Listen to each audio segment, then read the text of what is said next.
दोस्तों, आज आपको इस वीडियो में 1892 के संवैधानिक सुधारों में चर्चा होने जा रही है। आपको पता है, इससे पहले हमारे संवैधानिक सुधारों के फेज 1 में 1773 से लेकर के 1861 तक के सिस्टमेटिक तरीके से आपको संवैधानिक सुधारों में बताया जा चुका है। अब जब हम 1892 के भारत परिषद अधिनियम के बारे में बात करेंगे तो हम सबसे पहले देखेंगे इसकी पृष्ठभूमि क्या है। क्या स्थितियां परिस्थितियां ऐसी बनी जिसके लिए कि 1892 का संवैधानिक सुधार लाना पड़ा और उसमें किन चीजों को रिफ्लेक्ट करना पड़ा, किन चीजों को हाईलाइट करना पड़ा। हम देख रहे हैं कि 1857 में जो हमारी क्रांति हुई, उस क्रांति के बहुत दूरदर्शी परिणाम पड़े। ये संवैधानिक सुधार भी अछूता नहीं। आप देखेंगे 1947 तक इसके प्रभाव देखने को मिलते रहेंगे।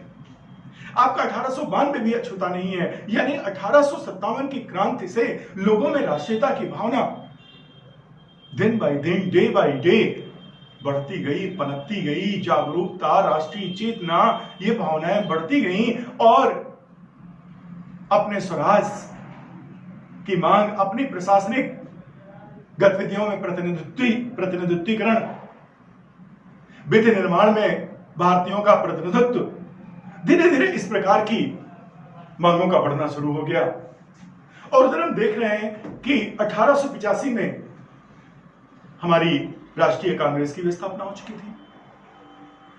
राष्ट्रीय कांग्रेस एक ऐसा बैनर बन गया था कि जिसके माध्यम से हम क्राउन तक अपनी बात पहुंचा सकते थे।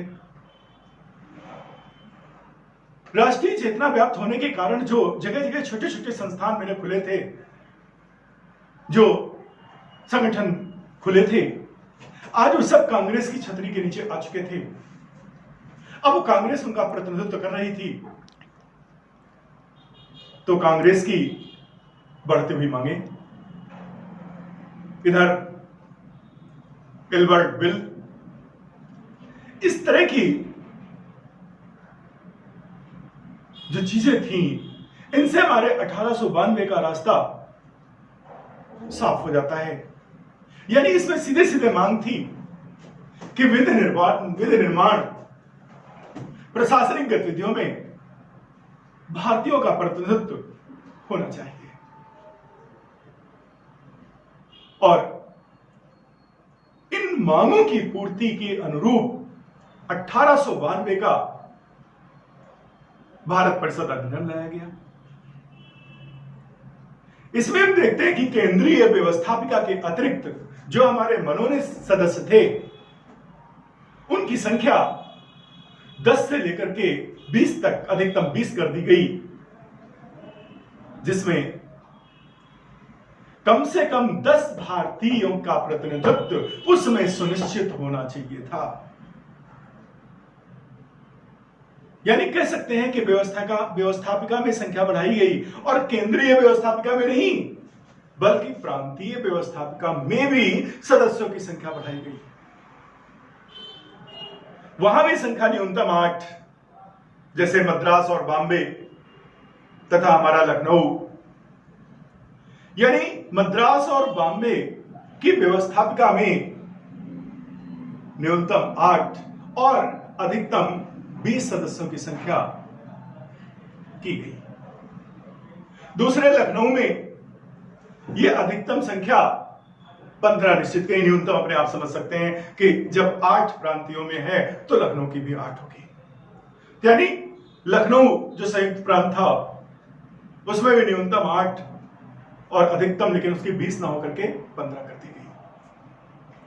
दूसरे इसमें एक और मांग चल रही थी निर्वाचन की। कह सकते हैं कि निर्वाचन प्रणाली का उद्भव यहीं से शुरू होता है, क्योंकि इसमें अप्रत्यक्ष निर्वाचन प्रणाली का शुभारंभ कर दिया जाता है और उनके सदस्यों का चुनाव करने के लिए नगरपालिका, जिला बोर्ड, विश्वविद्यालय तथा वाणिज्य संकायों के द्वारा चुनाव होना निश्चित किया गया। और दूसरे, बहस पे बजट करने का अधिकार मिला, पूरक प्रश्नों को पूछने का अधिकार मिला और सार्वजनिक मुद्दों पर प्रश्न पूछने के लिए 6 दिन पूर्व नोटिस देकर के प्रश्नों को पूछा जा सकता था। अनुदान मांगे प्राप्त करने का अधिकार नहीं दिया गया। इस तरीके से हम देखते हैं कि हमारा जो 1892 का भारत परिषद अधिनियम है, इस तरीके से हमारे भारतीयों का प्रतिनिधित्व प्रशासन में उनकी भागीदारी सुनिश्चित कराता है और दूसरे, निर्वाचन प्रणाली का रास्ता साफ करता है। यह अलग चीज है कि यहां पर जो निर्वाचन हुआ वो उतना संतोषप्रद नहीं हुआ, वो उतना तार्किक नहीं हुआ, लेकिन यहां नींव जरूर पड़ गई। यह अलग चीज थी कि वो अप्रत्यक्ष निर्वाचन प्रणाली का सूत्रपात होता है। जिला बोर्ड, विश्वविद्यालय, वाणिज्य संकायों के माध्यम से सदस्य मनोनीत किए जाने थे, लेकिन कम से कम यहां पर प्रक्रिया शुरू हुई।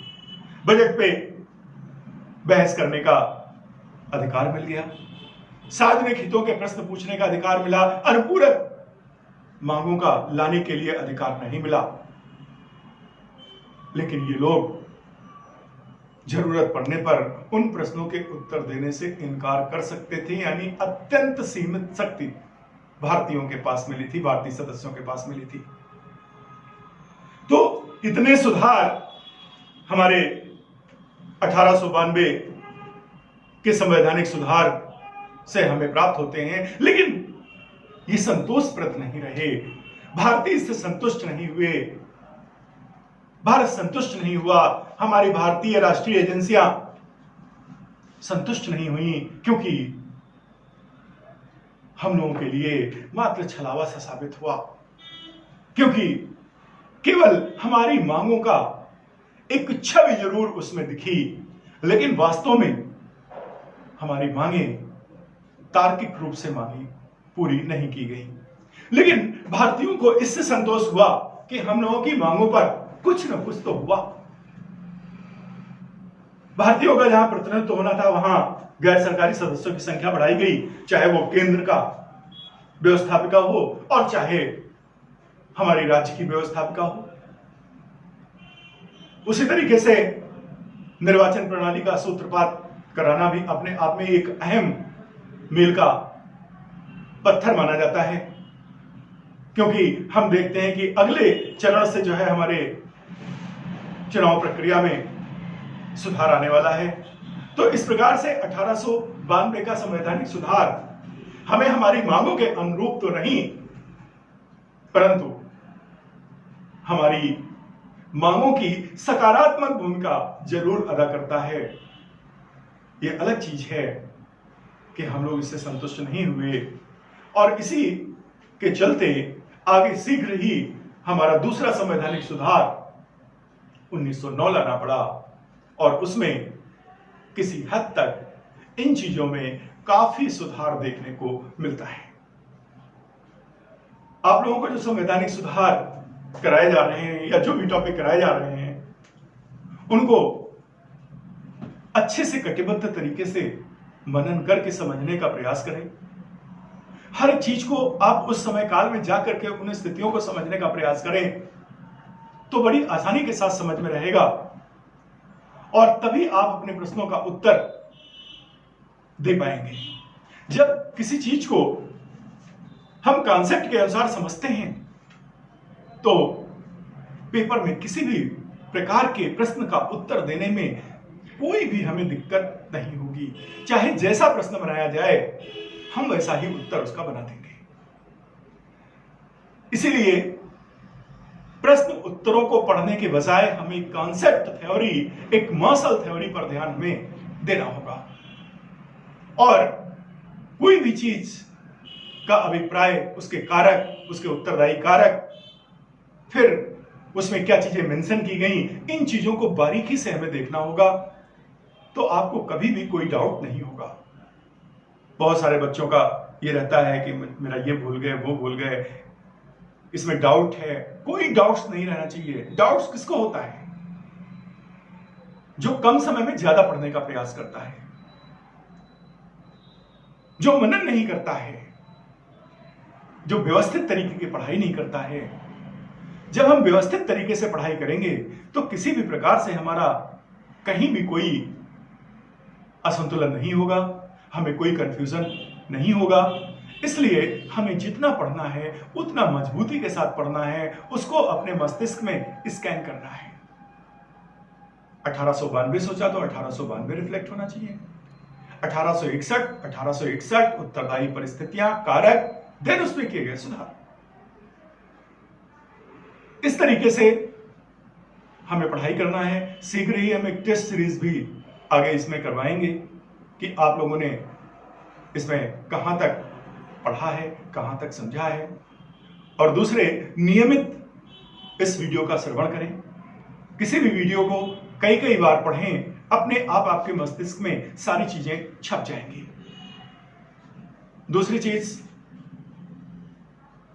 इस वीडियो को, इस चैनल को सब्सक्राइब करिए और सब्सक्राइब करके पढ़ने वाले छात्रों को शेयर करें, जिससे कि आपके साथियों को इसका फायदा हो। और आप इन सूचनाओं को डिस्कस जरूर करें, क्योंकि जो ग्रुपिंग डिस्कशन है वो हमारी मेमोरी को शार्प करता है। इस तरीके से हम 1892 का अधिनियम समाप्त करते हैं और आपको दिशा निर्देश भी दे दिए हैं कि किस तरीके से सिस्टमेटिक पढ़ाई करना है। अभी एक वीडियो में आगे हम आईएएस कैसे बने, उसके लिए क्या टाइम शेड्यूल होना चाहिए, यह भी आपके सामने आने वाला है कि पूरे दिन की दैनिक दिनचर्या क्या होगी। इसके बारे में मैंने टाइम टेबल बना करके वो अगले वीडियो में, एक वीडियो में आप तक पहुंचा दिया जाएगा। धन्यवाद।